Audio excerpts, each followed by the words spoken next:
Hi, and welcome to Ottawa English. I'm Angela.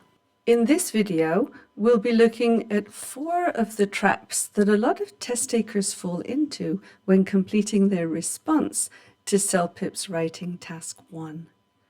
We'll work with an application email, and this is the writing prompt. You're looking for a summer job and have noticed an advertisement for a position as a student painter. Although you've never worked as a painter before, you have some experience that may tip the balance in your favor. In about 150 to 200 words, write an email to the company, introducing yourself, highlighting your relevant strengths, and applying for the position. One of the first things you'll notice is that CELPIP's writing prompt often uses non-standard vocabulary. In this question, we've got tip the balance in your favor. And that expression just means what are your advantages or why should they choose you? But if you're in the situation and you don't understand the question, you could very easily panic. So what can you do when there's a phrase in the question that you don't understand? You need to get as much meaning as you can from the context. And in this question, you've never worked as a student painter, but you have some experience. And so in the real world, even in your own language, you would assume that you're being asked for some relevant experience. So draw on everything you can to get your answer, to understand that question. Okay, the second trap in CELPIP's writing prompt is to encourage a very short response. 150 to 200 words. But if you're aiming for a 9 or more, you need at least 200 words to show the examiner that your English is at an advanced level. And you can write up to 220 words without suffering any penalty. The third trap in CELPIP's writing prompt is in the bullets, because these bullets suggest a sequence for your response, but that's not what they're doing. These bullets just tell you that these are the things that you should include somewhere in your email. They're not telling you how to organize your email. So stick to the standard email format and contain each idea in its own paragraph.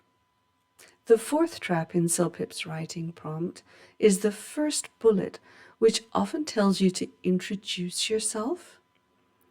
Time and time again, I see emails where the test taker starts with, "My name is." Don't do that. The Canadian convention is to look at the email salutation to see the name. When CELPIP says introduce yourself, they mean tell the examiner, tell the employer a little bit about yourself. So the standard email format is to start with your purpose, not your name. And if you start with your name, you will lose points for formatting. Okay, so let's take a look at the CELPIP writing sample answer that I've prepared. It'll give you an idea of what your email should look like. Stop the video for a moment if you want to read it. And you can see that I've started with my purpose, and then I've told them a little bit about myself. In CELPIP language, I have introduced myself. I've also introduced the 2 most relevant strengths, which are the main ideas I'm going to develop in the body of my email. So here in the body of my email, I have 1 paragraph about safety and 1 about punctuality. And then I finish my email with an application and a restatement of my most relevant skills.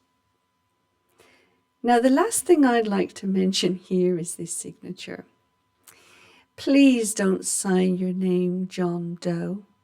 This is the term we use to refer to a dead body that we can't identify.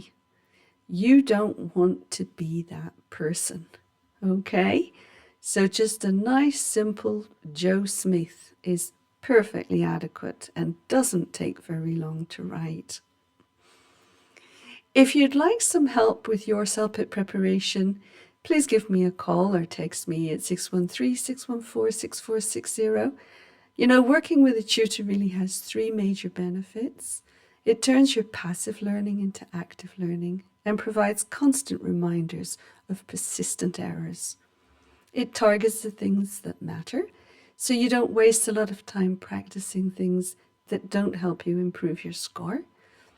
And it saves you a huge amount of time trawling through the internet and potentially getting some very misleading information.